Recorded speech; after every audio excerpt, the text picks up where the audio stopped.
جی السلام علیکم جی. یہ دیکھیں ہمارے اسلام آباد میں اس طرح جنگلات کی کٹنگ ہوتی ہے.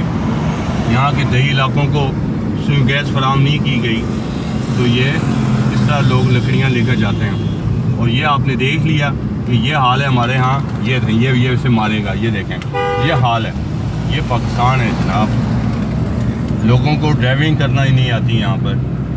تو آپ نے دیکھ لیا کس طرح لوگ یہاں پر جنگلات سے لکڑیاں کاٹتے ہیں. کوئی پوچھنے والا نہیں ہے. اور ہمارے لازمی بات ہے انہیں دینی چاہیے جی.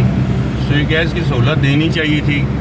یہاں کے مقامی لوگ ہیں یہ ان کا پہلا حق بنتا تھا. لیکن باہر سے آنے والوں کو تمام سہولتیں موجود ہیں. لیکن بیچارے غریب جو ہیں وہ اس جنگل کا صفایا کر کے اپنے گھر کے لیے لکڑی کاٹ کر لے کے جاتے ہیں. اور کوئی پوچھنے والا نہیں, کوئی نہیں انہیں دیکھنے والا.